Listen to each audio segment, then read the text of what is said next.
YS Jagan assembly సమావేశాల సందర్భంగా కూడా మొత్తం 165 మంది సభ్యులు ఉన్నటువంటి అసెంబ్లీకి సంబంధించినటువంటి బలం కలిగినటువంటి కూటమి ప్రభుత్వం 11 మందికి సమాధానం చెప్పలేక భయపడుతుందా అంటే మీరేమంటారు? సార్ 11 మంది కాదు సార్. ఒకే ఒక్కడు. యా. ఒకే ఒక్కడు సార్. నేను ఇందాక అదే చెప్తున్నాను సార్. 6 గంటలు ఉమ్, ప్రయాణం చేసి ఆరు బయట ఆడవాళ్ళ మధ్యలో అవలీలగా ఒక ప్రశ్న సంధిస్తే 15 ఉమ్, మంది ఏసీ రూముల్లో కూర్చొని పుంఖాలు పుంఖాలు పేజీలు తిప్పి దానికి ఆన్సర్ చెప్పలేక ఒక ప్రశ్నకి ఇంకొక సమాధానం చెప్తూ సనాతన ఉమ్, పరిరక్షకులుగా పోరాడుతున్నటువంటి ఆ రాజకీయ నాయకులను చూస్తే నిజంగా ఏం చెప్పాలో అర్థం కావట్లేదు సార్. అందరూ అక్కర్లేదు సార్. అందరూ అక్కర్లేదు. ఆయన అసెంబ్లీకొస్తాడా? ఆరు బయట ప్రశ్నిస్తాడా? ఉమ్, ఒకటే ఒకటి సార్. ఖచ్చితంగా ఈ రోజు గవర్నర్ సమక్షంలో అందరూ వచ్చినారు. సంతకాలు పెట్టారు. కొన్నిటికి విభేదిస్తున్నారు. 500 కోట్లు లేక ఉమ్, ఇలా. సార్ ఇక్కడ అసెంబ్లీలో 11 మంది ప్రశ్నిస్తారా? 11 మంది ఉమ్, తరపున రాష్ట్ర ప్రజలందరి తరపున ఒకే ఒక్కడులాగా ఒక్కడే ప్రశ్నిస్తారా? Whatever it may be. Um, ప్రజా సమస్యలైతే చాలానే ఉన్నాయండి.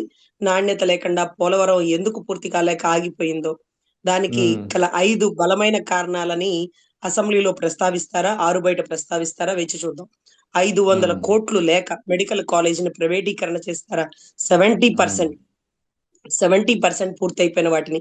వీటన్నిటికంటే మించి పులివెందుల్లో మెడికల్ కాలేజ్ రాజ్ కోట్ ఉమ్, లాగా ఉంటది సార్. బులుగు పెయింట్ ఏం ఉమ్, వేయలేదు సార్. తెలుపు, ఎరుపు కాంబినేషన్స్ లో రాజ్ కోట్ లాగా ఉంటది సార్. ఎందుకంటే నేను ఉమ్, కడప రాయచోటి టేస్ట్ చేయడానికి వెళ్ళిన ప్రతిసారి ఆగి చూసేదాన్ని. అంత ఉమ్. గొప్పగా ఉంటుంది సార్ ఆ కట్టడం. అంటే అది కట్టడం సరిగా లేదని చెప్పడానికి కూడా ఎవరికి నోరు రాదు సార్. ఎందుకంటే కళ్ళతో చూస్తారు కదా! యా, అదే ఎగ్జాక్ట్లీ. మాదిరిగా వైజాగ్ లో కట్టినటువంటి ఋషికొండ ఉమ్, పైనటువంటి కట్టినటువంటి కట్టడం. సో ఇవన్నీ డబ్బుని ఎక్కడా వృధా చేయకుండా దేని మీద పెట్టాలో దాని మీద పెట్టినారు సార్. ఈ రోజు ఉమ్, చూసే వరకు నేనేదో వైసీపీని పొగుడుతున్నానని కాదు కానీ, అదే ఉమ్, ఋషికొండకెళ్ళి నా అన్న అక్కడ సెల్ఫీ దిగాడు. ఇక్కడి నుంచి ఉమ్, చూస్తుంటే కొండ, కొండ నుంచి సముద్రం, సముద్రం నుంచి ఉమ్, కట్టడాలని. అదే వైజాగ్ పరిసర ప్రాంతాల్లో కొండ మీద తిరుమల తిరుపతి దేవస్థానాన్ని తలపించే విధంగా చక్కగా అదే కొండ అంటే మామూలుగా తిరుమల తిరుపతి కింద ఉంటుంది కదా! ఎక్కడ కట్టించిన టీటీడీ ఉమ్, వాళ్ళ దేవాలయాలు కింద ఉంటాయి. కానీ వైజాగ్‌లో కొండ మీద ఉంది. అంటే సాక్షాత్తు ఆ కొండని తలపించేలాగా ఇక్కడ కొండ మీద. ఉమ్. అదే రకంగా వెంకటపాలెంలో. సో, ఖచ్చితంగా ఇవన్నీ ఎలా ఉంటాయంటేనండి, ఒక ముద్ర ఆయన మీద వెయ్యాలని మనం తాపత్రయపడుతుంటే, అదే ముద్ర మన మీద 10 సార్లు పడుతుందని గమనించాల్సి ఉంటది సార్. ఎనీవే అడగాల్సినటువంటి ప్రశ్నలు చాలా ఉన్నాయి గాబట్టి, వారు అసెంబ్లీకొచ్చి అడగాలని కోరుకుంటున్నాను సార్. అయితే ఒకటి అందుకే అంటే ఇక్కడ ఒక్కళ్ళకి 10 మంది 15 మంది సమాధానం చెప్పారు. సో ఆ పరిస్థితి రిపీట్ కాకూడదనే వీళ్ళు అసెంబ్లీలో ఆయనకి ప్రతిపక్ష హోదా ఏదైతే ఆయన అడుగుతున్నా దాన్ని ఇవ్వట్లేదంటారా? అంటే ఆయన ప్రశ్న పూర్తిగా సంధించే లోపల వీళ్ళు మధ్యలో డిస్టర్బెన్స్ చేస్తారేమో! ఆ ఉమ్, మాటని పూర్తి కానివ్వరేమో! ప్రతిపక్ష ఉమ్, హోదా ఏంటంటే, మనం ఏదైతే చెప్పాలనుకున్నామో, దానికి ఉమ్, పూర్తిగా చెప్పే వరకు అవకాశాన్నివ్వడం. ఉమ్, ఆయన ఒకటి మాట్లాడుతుంటే వీళ్ళు 100 సంధిస్తారు. ఉమ్, మీరప్పుడలా, మీరిప్పుడిలా, మీరిప్పుడలా, మీరప్పుడిలా అని. ఆయన అడుగుతున్న ఉమ్, ప్రశ్నకి సమాధానం చెప్పకపోగా, అసెంబ్లీలో ఉమ్, జరిగే వాగ్వివాదాలు వేరు వేరుగా ఉంటాయేమో! అదే ఒకవేళ ఉమ్, ప్రతిపక్ష హోదా ఇచ్చుంటే, ఉమ్, ప్రతిపక్ష హోదా వస్తే, ఆయన అడిగే ప్రశ్న పూర్తిగా అడిగే వరకు వేరెవ్వరు మాట్లాడడానికి వీల్లేదు. ఆయన ప్రశ్న ఉమ్, అడగడం పూర్తయిన వెంటనే వారు దానికి సమాధానం చెప్పాలి. ఆ శాఖ మంత్రులు ఇమ్మీడియేట్‌గా ఉమ్, రియాక్ట్ అవ్వాలి. సో, ఇప్పుడు ఆయన రాకపోవడం వల్ల ప్రభుత్వం వారే, ప్రతిపక్షం వారే. అంతే కదా. 2 క్యారెక్టర్‌లు వాళ్ళే పోషిస్తున్నట్టుగా మన మీడియాల ముందు కనపడుతుంది. సరిగ్గా ఉమ్, ప్రతిపక్షం ఎంటర్ అయితే, సరిగ్గా ప్రతిపక్షం అసెంబ్లీలో ఎంటర్ అయితే 500 కోట్లు లేక మెడికల్ కాలేజీలు ఆపేసినారా? పోలవరం ఎందుకు ఉమ్, పూర్తి కాలేదు? బిడ్డల ఫీజు ఉమ్, రీయింబర్స్‌మెంట్ ఎందుకు ఇవ్వలేదు? కాంట్రాక్ట్ ఉమ్, ఎంప్లాయీస్‌ని ఉద్యోగ భద్రత ఏది? రిటైర్మెంట్ ఉమ్, వాళ్ళకి డబ్బులిచ్చారా? 2700 కోట్లు గీతం యూనివర్సిటీకి ఆనుకునే ఉండే భూమిని బాలయ్య ఉమ్, బాబు గారు ఇంకొక అల్లుడికి ఎందుకు ఇవ్వాల్సొస్తుంది? ఉమ్, వాళ్ళకెందుకు ఇస్తున్నారు? అదేమన్నా ఆంధ్ర యూనివర్సిటీనా? అదే రకంగా ఉమ్, నీటిపారుదల ప్రాజెక్టులకు సంబంధించినటువంటి కొన్ని వివరాలతో కూడినటువంటి విషయ సమాచారాన్ని ఇవన్నీ అసెంబ్లీలో అడుగుతారు సార్. అడగాల్సినవి చాలా ఉన్నాయి. అవి ఆరు బయట ఉమ్, అసెంబ్లీలో అంటే మనం ఒక ప్రత్యేకమైనటువంటి కార్యాలయాన్ని పెట్టుకున్నాం కాబట్టి, ఒక ఉమ్, సెక్రటేరియట్ విభాగాన్ని ఉమ్, అక్కడికే వెళ్లి అడిగినా బానే ఉంటుంది. అక్కడికి వెళ్లి అడగడానికి మాకు అభ్యంతరం లేదు. మీరు ప్రతిపక్ష హోదా ఇస్తే వచ్చి కూర్చొని అన్ని ప్రశ్నలు సంధిస్తా, లేకపోతే ఆరు బయటైనా సంధిస్తా. కానీ, ఉమ్. కానీ ప్రశ్నలు మాత్రం ప్రభుత్వంలో జరిగే లోపాలని మాత్రం ఖచ్చితంగా ఎత్తి చూపించాల్సిందే ఉమ్, అంటున్నటువంటి ధోరణి సార్. ముఖ్యంగా యా నా వాదన, నేనెందుకు నా ప్రభుత్వంలోంచి, నా కూటమి ధర్మం అయినటువంటి జనసేనలోంచి బయటకు వచ్చానంటే, కేవలం ఉమ్, 500 కోట్లు లేక మెడికల్ కాలేజీల ప్రైవేటీకరణ చేయడం అనేది నాకు మనస్ఫూర్తిగా నచ్చలేదు సార్. ఎంతో మంది ఓకే పేద పేద ప్రజలుంటారు. వాళ్ళకి ధర్మాస్పత్రిగా అందాల్సినటువంటి ధర్మాస్పత్రిని ఈరోజు ఉమ్, ప్రైవేట్ ఆస్పత్రి చేసేస్తే, మనం ఉన్నా ఉమ్, లేకపోయినా వాళ్ళు భవిష్యత్తులో పడే ఇబ్బందులకి ఇప్పుడున్న మనమే కారణం అనేది మనకి మనమే నిందించుకోవడమే సార్. అదే రకంగా ఉమ్. ప్రభుత్వ ఖజానా డబ్బుని 1750 కోట్లు ఎన్టీఆర్ విగ్రహం విగ్రహం. కట్టేస్తున్నామంటూ మంత్రి నారాయణ గారు, అది కూడా ఎన్టీ రామారావు గారి విగ్రహాన్ని కడుతున్నానంటూ, ఉమ్, కట్టబోతున్నామంటూ, ఈ ప్రదేశం అంటూ ఏదైతే వారు చెప్పినటువంటి మాటల్ని పూర్తిగా చాలా అభ్యంతరిస్తున్నాను సార్.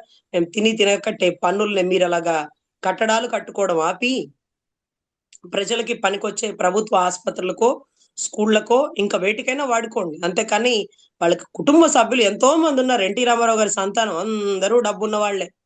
సో వాళ్ళందరూ వాళ్ళ వాళ్ళ సొంత డబ్బులు పెట్టుకోండి. లేకపోతే వారి అభిమానులు పెట్టుకొని, వేసుకొని ఉమ్. కట్టుకోండి అని నా ఉద్దేశం సార్. అంతేగాని ప్రభుత్వ ఖజానా డబ్బుని వృధా చేయకండి అని.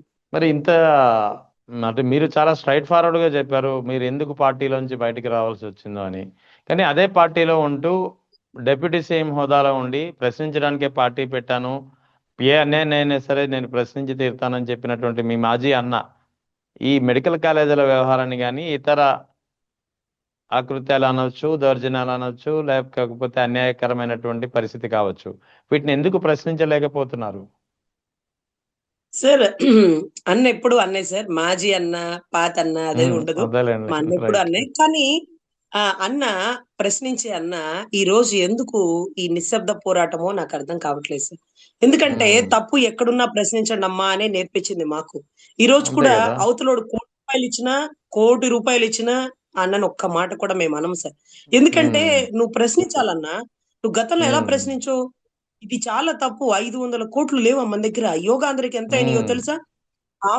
అంటే అదేంటది, ఆంధ్ర ఆవకాయనో లేకపోతే అమరావతి ఆవకాయనో అమరావతి ప్రోగ్రామ్. ఆవకాయ, అమరావతి దానికి ఆవకాయ. ఆ! నేనసలు పోనే లేదు సార్. అంత టైం లేదు. అట్లా వాటికి ఎంత ఖర్చయింది? వీటన్నిటికి అవుతున్న ఖర్చు ప్రభుత్వ ఆస్పత్రికి, ధర్మాస్పత్రికి అయితే బావుండు కదా! నాకు నిజంగా అర్థం ఉమ్, కావట్లేదు సార్. ఎందుకు ఈ నిశ్శబ్దంగా? వినదగునెవ్వరు చెప్పినా అని ఏదో ఉంటది పోయం. అంటే ఎవరేం చెప్పినా ఉమ్, వినండి.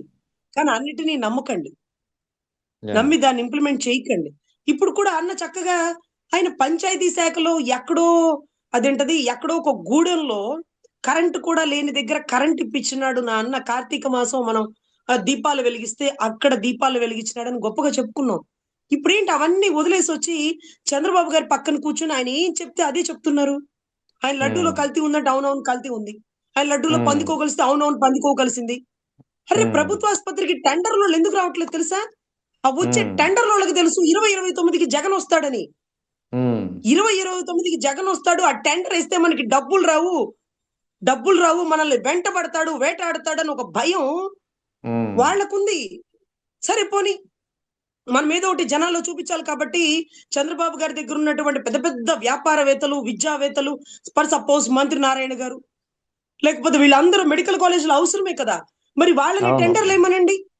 అవును. లేకపోతే బాలయ్య బాబు గారి అల్లుడు ఎలాగో గీతం యూనివర్సిటీలో ఒక మెడికల్ యూనివర్సిటీ లాగా పెట్టుకోవచ్చు కదా! వాళ్ళనేమనండి టెండరు. ఉమ్, వాళ్ళు వేయరట. ఎందుకంటే మేము మాత్రం ఎందుకు లాస్ అవ్వాలి? అవును. మేము మాత్రం ఎందుకు లాస్ అవ్వాలి? అంటే మీకు కూడా భయం ఉందన్నమాట. ఉమ్, ఎందుకు టెండర్‌లు ఎలా వేస్తారో రండి. చూస్తానంటే ఒక్క టెండర్ కూడా ఎయల. ఆఖరికి ఉమ్. కిమ్సోడు ఎవరో వేసినారన్నారు. ఆ కిమ్సోళ్ళకి పెట్టి అడిగితే అది కూడా రాంగ్ మేమెందుకేస్తాం? అండి. మేము కాదు. అవును. మేము వెయ్యం. మా దగ్గర ఎవరో పేరుతో పెట్టి వేయించినారు. మేము వేయలేదని అందరూ వెనక్కెళ్ళిపోయారు. ఈ రోజుకి ఉమ్, మెడికల్ కాలేజ్ అంగుళం కూడా కదలట్ల. టెండర్‌లు ఒక్కళ్ళు రావట్ల. అంటే రాగల వారికి కూడా తెలుస్తుంది. రాబోయేది ఉమ్, జగనేనేమో ఉమ్, అని. మరి మీకెప్పుడు అర్థమవుతది? ఇప్పుడు ప్రభుత్వంలో మనం ఇంకా 3 ఏళ్లు ఉన్నాం. ఈ 3 ఏళ్లు కూడా మనకే ఛాన్సు. ఇవన్నీ ఉమ్, ఆలోచనలు మానుకొని చక్కగా మెడికల్ కాలేజ్‌కి మనమే ప్రభుత్వం పరంగా చేసి 1750 కోట్లు పెట్టి పని ఆపేసి, ఊరికే మన ఆస్తులు కాస్త బాలయ్య బాబు గారి అల్లుళ్ళకి ఇవ్వకుండా ఉమ్, ఎక్కడికక్కడ విధి విధానాల్లో చక్కగా మన తప్పులు మనం రెక్టిఫై చేసుకుంటే, ప్రజల ప్రయాణం ఎప్పుడు మీతోనే. మామూలుగా అయితే అన్న ఉమ్, ఎప్పుడు ఇలాగే ప్రశ్నిస్తాడు. ఈసారి ఇప్పుడు ఎందుకో నిశ్శబ్దంగా ఉన్నాడు. ఆ నిశ్శబ్దం ఉమ్, వెనకాల ఒక తుఫాన్ ఉందా? ఒక సునామీ ఉందా? ఒక ప్రశాంతత ఉందా? లేకపోతే ఇంకేమన్నా ఉందా? మాకైతే తెలియట్లా. కానీ ఆయన ఉమ్, నేర్పించిన విద్యే కాబట్టి మేము ప్రశ్నిస్తాం. ఉమ్, పక్కవాడు 10,000 కోట్లు ఇచ్చినా మేము ఆయన్ని తిట్టమన్నా తిట్టం. మా అన్న ఉమ్, ఎక్కడున్నా మా అన్నే. కానీ అన్న ఉమ్, నువ్వెప్పుడు ఇలాగే ఉండాలి. నువ్వెప్పుడు ఇలా ప్రశ్నించాలి. అదే నువ్వు. ఇది నువ్వు కాదు. ఇది నువ్వు ఉమ్, చంద్రబాబు గారి డూబు. ఇది నువ్వు ఉమ్, చంద్రబాబు గారి డూబు. ఇది ఉమ్, నువ్వు చంద్రబాబు గారి డూబు. గుర్తుపెట్టుకోండి. నువ్వనేవాడివి ఉమ్, ఎలా ఉండాలంటే 2014, 19లో ఎలా మధ్యలో ప్రభుత్వాన్ని ఫామ్ చేసి నువ్వు ఏ పదవి తీసుకోకుండా బయటకొచ్చి ఉమ్, ప్రశ్నించావు చూడు, అది నువ్వు. 2 చోట్ల ఓడిపోయినా మేము కాళ్ళు ఎగరేస్తాం తిరిగాం చూడు, అది మేము. అది నువ్వు, ఇది మేము. నువ్వులాగా ఉండట్లా, మమ్మల్నిలాగా ఉండనివ్వట్లా.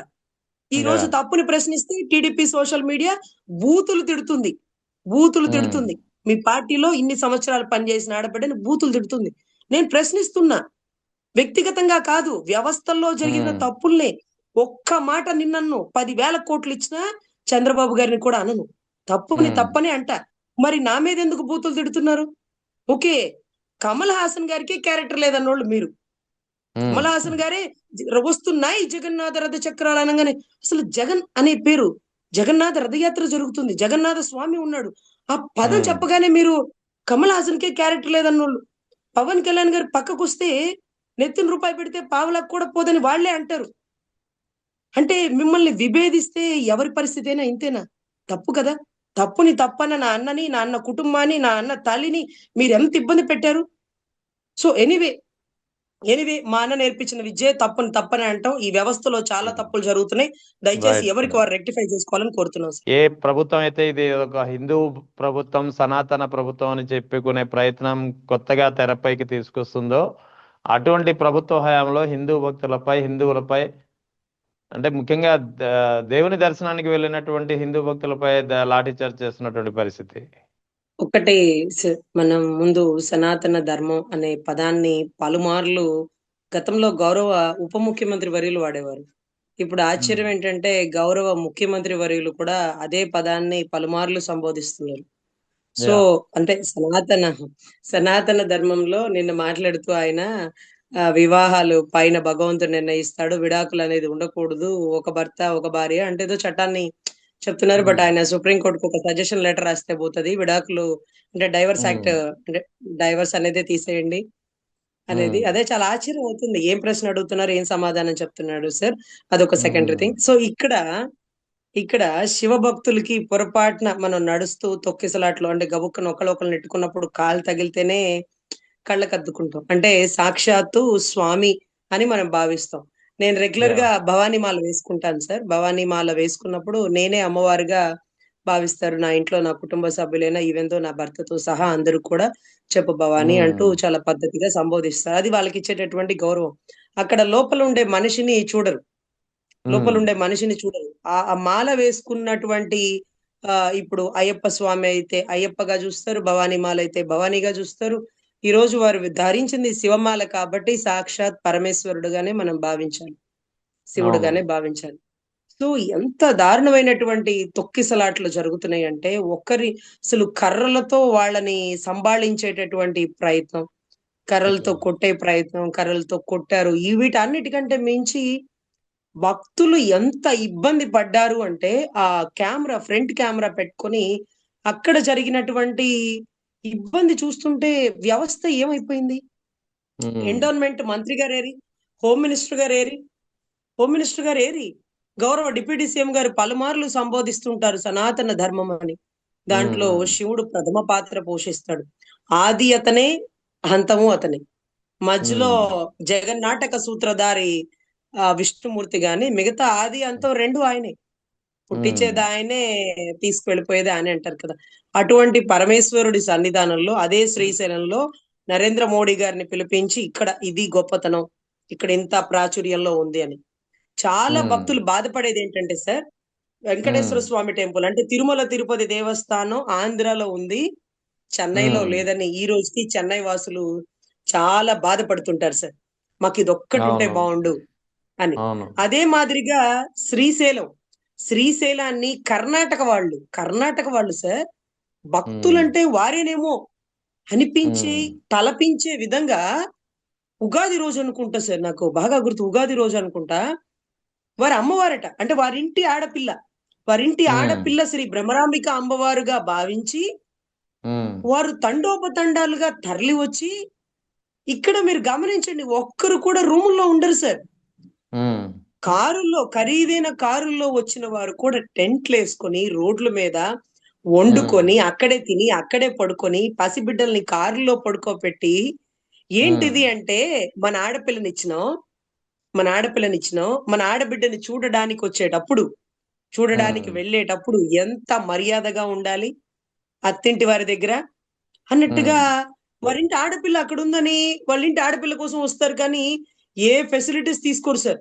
శుభ్రంగా ఉమ్. క్లీన్ గా ఊడ్చేస్తారు, క్లీన్ గా తుడిచేస్తారు. మళ్ళీ అంతకుముందు ఎలా ఉందో వాళ్ళు వెళ్ళిపోయాక మళ్ళీ అలాగే ఉంటుంది సార్. సార్ అంత ప్రేమాభిమానాలు కర్ణాటక వాళ్ళు శ్రీశైల పుణ్యక్షేత్రం మీద పెట్టుకున్నారు సార్. సో ఉమ్. కాలినడకనే కర్రలు పట్టుకొని అటవీ ప్రాంతంలో కాలినడకతో మా ఇంటి ఆడపిల్ల ఉంది అమ్మవారు అంటూ వారి నమ్మకం సార్. అంత గొప్ప పుణ్యక్షేత్రంలో ఈరోజు కర్ణాటక వాసులు వ్యతిరేకిస్తున్నారు, ఉమ్. కర్ణాటక తిడుతున్నారు. కర్ణాటక వాసులు ఫోన్లు చేసి, మీరు అన్నం తింటున్నారా, గడ్డి తింటున్నారా, ఏమై వస్తుంది మీ రాష్ట్రంలో, ఏంటది ఉమ్. శివస్వాముల మీద కొట్టిన తొక్కిసలాట్లు, వాళ్ళని కొట్టడం, ఉమ్. భక్తులకి ఇబ్బంది అంటే, అదేంటది ఏ పుణ్యక్షేత్రం గురించి అడగరేంటి మీరు, దీని గురించి అడుగుతారు. అయ్యయ్యో, ఇది మా ఇంటి ఆడబిడ్డ ఉన్నటువంటి పుణ్యక్షేత్రం, మేం కాకపోతే ఎవరు ఉమ్. అడుగుతాం అంటూ వాళ్ళు నిలదీస్తున్నారు. సో ఇవాళ కానీ ఇదే ఆల్ ఓవర్ ఇన్ని అండి. దాడులు ఇన్ని దాడులు జరుగుతున్నాయి. ముఖ్యంగా ఇది శ్రీశైలం ఇదేం తొలిసారి కాదు. సింహాచలం గోడ కూలి కొంతమంది చనిపోయారు. అది కూడా నిర్లక్ష్యం ఉంది, ప్రభుత్వ నిర్లక్ష్యము. తర్వాత వైకుంఠ ఏకాదశిలో తొక్కిసలాట తిరుపతిలో జరిగింది. అక్కడ కూడా ప్రభుత్వ నిర్లక్ష్యము, టీటీడీ నిర్లక్ష్యము, చాలా మంది ప్రాణాలు కోల్పోయినటువంటి పరిస్థితి. సో ఇన్ని జరుగుతున్నా సరే కూటమి ప్రభుత్వం ఇంకా తిరుమల లడ్డు విషయంలో ఓ పక్కన భక్తుల ప్రాణాలని రక్షించాల్సింది పోయి, మరోవైపు ఇదే మతాన్ని అడ్డు పెట్టుకుని తిరుమల కల్తీ లడ్డులో అది డబ్బుల కోసం చేసింది కాదు, కేవలం మతాన్ని అపవిత్రం చేయడానికంటూ మరోసారి మతం రంగు పులిమే ప్రయత్నం చేస్తున్నారు. సాక్షాత్తు చంద్రబాబు నాయుడు కూడా ఈ వ్యాఖ్యలు చేశారు. సార్ దారుణం ఏంటంటే సార్, రిలీజియస్ గురించి ఎవరు మాట్లాడకూడదు అనేటటువంటి చట్టాన్ని 1988లో ఒక ఉమ్. చట్టాన్ని తీసుకొచ్చారు సార్. అంటే prevention misuse of religious institutions act అని ఒక చట్టం వచ్చింది సార్. ఆ ఓకే. చట్టం ఎంత తీవ్రంగా ఉంటుందంటే, మహారాష్ట్ర పరిసర ప్రాంతాల్లో గురుద్వారు, నాందేడు ఇవన్నీ మీకు తెలుసు. అంటే సిక్కులకి ఉమ్. సంబంధించినటువంటి ప్రముఖ పుణ్యక్షేత్రాలు. బ్లూ స్టార్ ఉమ్. అని మనకి అప్పట్లో బ్లూ స్టార్ సార్, అమృత్సర్ పరిసర ప్రాంతంలో జరిగిన అమృత్సర్ లో బ్లూ జరిగింది star operation, operation. Operation blue star. Yes sir. అవును, ఇందిరాగాంధీ ఎస్ టైంలో సార్. జరిగింది. అవును సార్. సో అక్కడ అక్కడ వాళ్ళ ధర్మాన్ని గౌరవించి అక్కడ మీ ప్రచారాలు చేయకండి అంటూ ఉమ్. కొన్ని అద్భుతమైన చట్టాలు వచ్చినాయి సార్. అప్పుడు తెలియక మహారాష్ట్ర ఎమ్మెల్యే, అంటే రాజకీయంలో పోటీ చేసేటటువంటి వ్యక్తి ఎవరైతే ఉన్నారో, నాందేడ్ లో కూడా ఒక టెంపుల్ ఉంటుంది సార్, అది కూడా ఉమ్. గురుద్వార్ లాంటిది, ఉమ్. అమృత్సర్ లాంటిది. సో అక్కడికి వెళ్ళి ఆయన ప్రచారం చేస్తే ఆయన మీద ఒక కేసు నమోదు చేసినారు. ఆ ఉమ్. కేసు ఏ సెక్షన్ లో పెడతారు అంటే, సెక్షన్ లో కాదు, um. Prevention misuse of religious institution act um. 1988 చట్టం ప్రకారం ఆ చట్టాన్ని ఉల్లంఘించినారు గౌరవ ప్రజానాయకుడు, రాజకీయ నాయకుడు అంటూ ఆ సెక్షన్ ని నమోదు, అంటే యాక్ట్ ని నమోదు చేసినటువంటి పరిస్థితి సార్. సార్ ఇక్కడ మరి ఇప్పుడు మరి ఇక్కడ ఇప్పుడు ఆ చట్టాలు ఏవి ఇక్కడ చంద్రబాబు నాయుడుకి కానీ పవన్ కళ్యాణ్ కానీ వర్తించమంటారా? సార్ చాలా ఆశ్చర్యం ఏంటంటే, ఈ రోజు సింహాచలం గోడ కుప్పకూలినప్పుడు, ఉమ్. సింహాచలం టెంపుల్లో దొంగతనం జరిగినప్పుడు, పరకామణి లాంటిది ఒక దొంగతనం కేసు జరిగినప్పుడు, నేను స్వయంగా ఒక ఎస్పీ గారిని అడిగినాను సార్. సార్ అక్కడ దొంగతనం ఉమ్. జరిగింది కదా, మరి వాళ్ళని అరెస్ట్ చేస్తారా అంటే, రజనీ గారు మీకు తెలియంది కాదు, సబ్ క్లాస్ 2 ప్రకారం, అంటే పర్టికులర్ సెక్షన్ కి సంబంధించి సబ్ క్లాస్ 2 ప్రకారం వారి దగ్గర ఉండేటటువంటి, ఏదైతే సపోజ్ అనుకోండి, ఫర్ సపోజ్ మీ దగ్గర నేను ఒక గోల్డ్ బ్యాంగిల్ ఇచ్చి, సార్ అది ఉంచండి సార్, నేను డిబేట్ అయిపోయాక వేసుకుంటాను అన్నప్పుడు, మీరు దాన్ని ఉమ్. దొంగతనం చేసినా, దాన్ని మిస్యూజ్ చేసినా మీ మీద కేసు నమోదు చేయొచ్చంట. ఫర్ సపోజ్ నేను ఆ ఉమ్. బ్యాంగిల్ తీసి నా ఛాంబర్ లో పెట్టుకొని నేను వెళ్ళి డిబేట్ అయిపోయాక వచ్చేటప్పటికి బ్యాంగిల్ లేదు సార్ మీరు తీసారా అంటే, అది ఉమ్. దొంగతనం కాదట. మీ హ్యాండ్ ఓవర్ లో ఉన్నది దొంగతనం జరిగితేనే దొంగతనం అట. ఉమ్. సో అక్కడ నాకు అసలు ఆ సెక్షన్ లో ఆ సబ్ క్లాస్ చూస్తే మైండ్ బ్లాక్ అయ్యి, రెడ్ అయ్యి, వైట్ అయ్యి, అన్ని రంగులు ఒకసారి ఉమ్. కనపడేసినాయి సార్. ఓహో, ఇలా ఉమ్. అయితే దొంగతనం చేయొచ్చు అనమాట. Sir very good. ఇలాంటివి నేను డిబేట్స్ లో చెప్పేయాలి సార్ ప్రజలకి. ఇలా దొంగతనం చేస్తే మీకు అరెస్ట్ ఉండదండి, స్టేషన్ బెయిల్ ఇచ్చేసేయాల్సింది. ఫర్ సపోజ్ ఇళ్లలో దొంగతనం జరిగింది అంటారు సార్. దొంగతనం జరిగిందంటే ఆవిడేమైనా బంగారు గొలుసు ఓనర్ గారు ఇచ్చి అక్కడ పని చేసి ఆవిడకి అమ్మ నువ్వు దగ్గర పెట్టనిందా? లేదు లేదు, స్నానం చేస్తూ గొలుసు అక్కడ పెట్టి వెళ్ళిపోయింది. ఆ గొలుసు ఈవిడ దొంగలించింది. అది ఎలా మరి దొంగతనం కేసు అవుతది? సో ఏంటో అర్థం కాని పరిస్థితి సార్. కానీ నిర్లక్ష్య ధోరణితో గోడ కట్టి, గోడ ఇంకా పచ్చిగా ఉండగానే మీరు భక్తులకు అడ్డుగా ప్రవేశం ఇచ్చినప్పుడు ఆ గోడ కుప్పకూలి చనిపోయిన వారు ఆ ఏరియా వాసులు కాదు, ఎక్కడెక్కడి నుంచో స్వామి వారి కోసం వచ్చిన వారు. అవును కదా. అకాల మృత్యుహరణం సర్వవ్యాధి నివారణం అంటూ పూజారి గారు మనల్ని ఎప్పుడు ఆశీర్వదిస్తుంటారు సార్. మన బ్లెస్సింగ్ అకాల మృత్యుహరణం, అనుకోకుండా మృత్యు రాకూడదు, అలా సడన్ గా జరగకూడదని భగవంతుణ్ణి ప్రార్థించు అంటూ దాని మీనింగ్ అనుకుంటా సార్. కానీ ఏ గుడికి అయితే వెళ్తూ ఏ బ్లెస్సింగ్స్ అయితే తీసుకున్నామో ఆ గుడిలో చనిపోవడం అనేది అది నిజంగా ఏం చెప్పాలో అర్థం కాదు సార్. చాలా దారుణం. గతంలో కూడా గోదావరి పుణ్యక్షేత్రాల్లో మరి ఆ పుణ్యక్షేత్రాల్లో కూడా మీకు పుష్కరాలు అనుకుంటా, పుష్కరాల్లో కూడా అవును, చాలా పుష్కరాలు. తొక్కిసలాట్లు జరిగి అంటే ఇవన్నీ గత గవర్నమెంట్ తెలుగుదేశం ప్రభుత్వ హయాంలోనే జరుగుతుంటాయి. వీళ్ళు చెప్తున్నటువంటి హిందూ మత వ్యతిరేకిగా వీళ్ళు ముద్ర వేస్తున్నటువంటి జగన్ హయాంలో కానీ, గతంలో వైఎస్ రాజశేఖర రెడ్డి హయాంలో కానీ ఇటువంటి జరిగినట్టు నేనైతే వినలేదు మేడం. అవును సార్, అవును సార్. అంటే రికార్డ్ ఓపెన్ చేస్తే ప్రతి ఒక్కటి ఆయన హయాంలోనే జరుగుతుందనేది ఎవిడెంటరీగా ఉంది. కానీ ఆయన చేశారా అని మనం చేయమన్నారని మనం చెప్పం. కానీ నిర్లక్ష్య ధోరణితో అధికారులు ఉండడం వల్ల జరిగినటువంటి తప్పిదాలు సార్. సార్ ఇక్కడ దారుణం వైకుంఠ ఏకాదశి రోజు కూడా ఆ తొక్కిసలాట చూస్తుంటే గుండెలు జారిపోతున్నాయి సార్. కళ్ళ ముందు వచ్చిన వాళ్ళు చనిపోవడం. నిన్న మొన్న వైజాగ్ శ్రీకాకుళం పరిసర ప్రాంతంలో ఒక టెంపుల్లో కూడా ఇదే తొక్కిసలాట జరిగితే ఆ పెద్దాయన్ని ఎలా అరెస్ట్ చేస్తాము? ఆయనకి ఏం తెలుసు పాపం, అలా అనుకోకుండా జరిగిపోయి చనిపోయారు, వాళ్ళకి ఏమన్నా కావాలా, నష్టపరిహారం ఇచ్చేద్దాం అంటున్న పరిస్థితి సార్. అంటే వ్యవస్థలు కింద తప్పిదాలు జరుగుతున్నాయనే గత మీటింగ్ లో గవర్నమెంట్ లో పవన్ కళ్యాణ్ గారు సంబోధించారు. టైగర్ కా హుక్కుం అంటూ జారీ చేసినారు. అధికారులు మీరు చేసినటువంటి నెగ్లిజెన్సీ వల్ల దాని ఎఫెక్ట్ కూటమి ప్రభుత్వం మీద చెడుగా పడుతుంది. దయచేసి మీరు నిబద్ధతగా నిజాయితీగా మీ డ్యూటీని మీరు చేయండి అంటూ కూడా ఆర్డర్స్ జారీ చేసినారు. బట్ వాళ్ళు ఎంత మాత్రం చేశారు అనేది మళ్ళీ శ్రీశైలంలో ఇవాళ రోజు ఒంగోలు ఎస్పీ గారి దగ్గర ఒక స్పందన కంప్లైంట్ పంపిద్దామంటే లేరు సార్ శ్రీశైలంలో ఉన్నారు అన్నారు.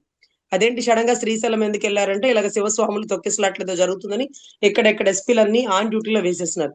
మరి ఎంత క్రౌడ్ వస్తుంది, ఎంతమంది భక్తులు వస్తున్నారని ముందుగా అంచనా వేసి వాళ్ళకి ఫెసిలిటీస్ పెట్టి, వాళ్ళకి సపరేట్ లైన్స్ పెట్టి, వాళ్ళకి ఎక్కడ ఇబ్బంది లేకుండా దారిలో వారికి భోజనాలు, లేకపోతే మంచినీళ్లు, లేకపోతే ఆడబిడ్డలకి వాష్రూమ్స్, ఈ ఫెసిలిటీస్ అన్ని ఇవ్వాలి కదా సార్.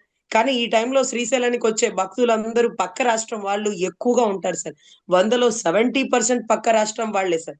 సో ఆ 70% పక్క రాష్ట్రం వాళ్ళు మన రాష్ట్రాన్ని తిట్టుకోకుండా, ఇక్కడ మెయింటెనెన్స్ సరిలేదనుకోకుండా, వాళ్ళకి అక్కడ ఏదైనా జరిగితే ఆ రాష్ట్ర ముఖ్యమంత్రి అడిగేస్తాడు. అటువంటి పరిస్థితులు. సో చాలా చక్కచక్యంగా నిర్వహించాల్సినటువంటి నిర్వహణ లోపం. అంటే అర్థం కాని విషయం ఏంటంటే సార్, తొక్కిసలాట జరిగినప్పుడు వైకుంఠ ఏకాదశి తొక్కిసలాట తిరుపతిలో జరిగినప్పుడు ఎంతమంది అధికారులను సస్పెండ్ చేశారో సాధారణ పౌరులు ఆర్టీఐ వేయండి, రైట్ టు ఇన్ఫర్మేషన్ యాక్ట్ ప్రకారం అడగండి. ఎంతమందిని సస్పెండ్ చేశారు, ఆ చావులకు కారణమైనటువంటి అధికారులు ఎవరు అని అడగండి. సింహాచలం గుడి సంబంధించినటువంటి గోడ కుప్పకూలడం వల్ల ఎంతమంది చనిపోయారు, ఆ చనిపోవడానికి కారణమైనటువంటి నిర్లక్ష్య ధోరణితో ఉండేటువంటి ఎండోన్మెంట్ అధికారులు ఎవరెవరిని సస్పెండ్ చేసినారు, లేకపోతే అక్కడ పరకామణి దొంగతనం జరిగినప్పుడు ఎందుకు వారిని అరెస్ట్ చేయలేదు, ఏ క్లాస్ తో అరెస్ట్ చేయలేదని మీరందరూ దయచేసి ప్రభుత్వం మీద, అక్కడ వ్యవస్థల మీద ఆర్టీ వేసి అడిగి తెలుసుకోండి. రేపు మీరు గ్రూప్స్ రాయాలన్నా, మెయిన్స్ రాయాలన్నా, సివిల్స్ రాయాలన్నా ఇది ఒక మంచి సబ్జెక్ట్. సో వీటన్నిటికంటే మించి ఇవాళ రోజు శ్రీశైలంలో లడ్డూలో కల్తీ, లడ్డూలో నాణ్యత లేదు అంటే మీ ప్రభుత్వంలోనే నాణ్యత లేదు, మీ పరిపాలనలోనే నాణ్యత లేదు, మీ పోలీస్ వ్యవస్థలోనే నాణ్యత లేదు. మీ అధికారుల నిర్లక్ష్య ధోరణి ఎంత బాగా ఉందంటే ప్రాణాలు అరిచేత్తో పెట్టుకొని ఒక్క స్వామి కొడుక ఏమీ కాకుండా ఉందంటే సాక్షాత్ స్వామి వారే అక్కడ కూర్చొని ఆ భక్తుల ప్రాణాలని కాపాడినట్టండి. అసలు ఆడబిడ్డలు సార్, ఆడబిడ్డలు గుడి పైకి మీరు ఆ గోపురం పైకి ఎక్కేసి అక్కడి నిచ్చెనల మేంచి దిగేస్తుంటే ఆడబిడ్డలు సార్ వాళ్ళు ఏమన్నా పడి జారి కింద పడి ఏదైనా అయితే ప్రాణాలు పోతాయి. అసలు ఏం జరుగుతుంది? వాళ్ళు అలా దిగేస్తుంటే పోలీసులు వచ్చి అమ్మా ఆగండి ఆగండి మేము దింపుతాం ఆగండి అనలేదు. అక్కడ ఒక్క పోలీసుడు కూడా లేడు సార్. అసలు ఏం జరుగుతుంది ఇది? మీరు సాక్షాత్ స్వామివారిని నిందిస్తే స్వామివారి లడ్డూలోనే నాణ్యత లేదంటే స్వామివారి సాక్షాత్తు మీ పరిపాలనలోనే నాణ్యత లేదయ్యా, సరి చేసుకోండి. పోయేవి ప్రాణాలు, కానీ నేను పోకుండా నా భక్తుల్ని కాపాడుకున్నాను, నేను కాపాడుకున్నాను, మీరు కాదు. మీ వ్యవస్థ మొత్తం ఫెయిల్యూర్ అయిపోయింది. సమాధానం చెప్పాలి హోమ్ మినిస్టర్, సమాధానం చెప్పాలి గౌరవ సనాతన ధర్మ పరిరక్షకులకు వెళ్ళినటువంటి డిప్యూటీ సీఎం గారు. సనాతన ధర్మాన్ని ఇప్పుడిప్పుడే గౌరవిస్తూ దాన్ని పెంపొందించాలనుకున్నటువంటి గౌరవ సీఎం గారు. దేవాలయాలు సాక్షాత్తు వాళ్లే శివస్వాములు. ఇప్పుడు అక్కడ భక్తులు కాదు శివస్వాములు ఎక్కువ ఉన్నారు. వాటికి మించి మహిళలు, భక్తులు, వృద్ధులు తినడానికి తిండి దొరకట్లేదట, మంచినీళ్లు దొరకట్లేదట. శ్రీశైలంలో మీరు నరేంద్ర మోడీ గారిని తీసుకొచ్చి ఇంత గొప్పగా ఉంది మా వ్యవస్థ, ఇది పక్క రాష్ట్రాలకి ఆదర్శం అని చెప్పిన మీరు ఈరోజు పక్క రాష్ట్రాల వాళ్ళు లెటర్లు రాస్తున్నారట. వ్యవస్థ ఫెయిల్యూర్ అయిపోయింది, మా భక్తులు అక్కడికి వెళ్ళిపోయారు, మా కర్ణాటక వాసులకి ఏమన్నా అయితే మీ రాష్ట్రం వాళ్ళు సమాధానం చెప్పాలి అంటూ నిలదీస్తున్నారట. మన నాణ్యత లోపాలు చాలా ఉన్నాయి పోలవరంతో సహా. సో ఇవన్నీ దయచేసి రెక్టిఫై చేసుకోవాలండి. వీటన్నిటికంటే మించి నిన్న ఒక రోజు ఒక టీవీ డిబేట్ లో ఒక రిపోర్టర్ అడుగుతున్నారు, రజనీ గారు ఇప్పుడు వైసీపీ గవర్నమెంట్ కి సంబంధించి గౌరవ జగన్ గారు అసెంబ్లీకి వస్తారా, అసెంబ్లీకి వచ్చి ప్రశ్నిస్తారా? అసలు చాలా దారుణం ఏంటంటే ఆరు బయట ఆడవాళ్లతో పాటు నుంచొని కూర్చొని కూడా కాదు, నుంచొని ఒక పేజీని అటు ఇటు తిప్పి సిబిఐ సిఐడికి సంబంధించినటువంటి వ్యవస్థలో వాటి తాలూకా జడ్జిమెంట్లు అవేం చెప్తున్నాయి అనేది క్లియర్ గా చెప్పేసి 6 గంటలు ర్యాలీ చేసి ఆరు బయట ఆడవాళ్ల మధ్యలో నుంచొని ఒక నాయకుడు మాట్లాడి ఒకే ఒక పేపర్ మాట్లాడి వెళ్ళిపోతే మీరు అసెంబ్లీ సాక్షిగా 10-15 మంది క్యాబినెట్ మినిస్టర్లు, గౌరవ డిప్యూటీ సీఎం గారు ఏసీలో కూర్చొని పిఏల చేతుల నుంచి పేపర్లు తెప్పించుకొని పుంకాలు చదువుతూ ఒకడు అడిగిన ప్రశ్నకి 15 మంది ఆన్సర్స్ చెప్తూ ఆన్సర్లు కూడా చెప్పలేని పరిస్థితుల్లో రిపోర్టర్లని వాట్ ఆర్ యు టాకింగ్, మీకుందా, అక్కడ ఉందని ఉందా, అక్కడ లేదని ఉందా, మీరు చెవులో చెప్పండి, మీరు మైక్ లో చెప్పండి, మీకు కళ్ళు వచ్చినాయా, మీ దేవుడు చెప్పాడా అంటూ అడిగిన ప్రశ్నకి చెప్పే ఆన్సర్లు కూడా వేరు. దారుణం ఏంటంటే పవన్ కళ్యాణ్ గారిని పక్కన కూర్చోబెట్టుకొని, గౌరవ డిప్యూటీ సీఎం గారిని పక్కన కూర్చోబెట్టుకొని, గౌరవ సీఎం గారు సనాతన ధర్మంలో విడాకుల చట్టమే లేదు, వివాహ వ్యవస్థ పటిష్టంగా ఉండాలి, అరే విడాకులు ఎందుకు వస్తున్నాయి అని మాట్లాడుతుంటే ఆయనకి సటైర్ వేసినట్టే ఉంది. కానీ మాకైతే అసలు మీరు ఏం మాట్లాడుతున్నారు, వాళ్ళేం ప్రశ్న అడిగారు, నెయ్యిలో కల్తీ గురించి, నాణ్యతలో గురించి, హార్పిక్ల గురించి, వీటి గురించి మాట్లాడాల్సింది పోయి సనాతన ధర్మంలో వివాహ వ్యవస్థలో విడాకుల చట్టమే లేదట. అదే సనాతన ధర్మంలో సతీ సహాగమనం ఉంది. పతి చనిపోగానే సతి పతి కాళ్ళు పట్టుకొని అలా కూర్చుంటే ఆ చితికి నిప్పంటిస్తాడు కొడుకు. అది సనాతన ధర్మంలో, మను ధర్మంలో రాసి ఉంది. అవన్నీ కరెక్ట్ కాదు, ఎవరి ఆయుష్ ఎంతవరకు అంతవరకు భూమి మీద బ్రతకాల్సిందే అంటూ మను ధర్మంలోంచి బయటకు వచ్చి కొన్ని చట్టాలు, కొన్ని వ్యవస్థలు రూపొందించుకున్నాం. సనాతన ధర్మం అంటే హైందవ ధర్మాన్ని కాపాడాలే కానీ అక్కడున్నవన్నీ పాటిస్తే మనం అరణ్యాల్లో, అడవుల్లో వెనకటి కాలంలో తప్ప ఈ కాలంలో ఉండలేం.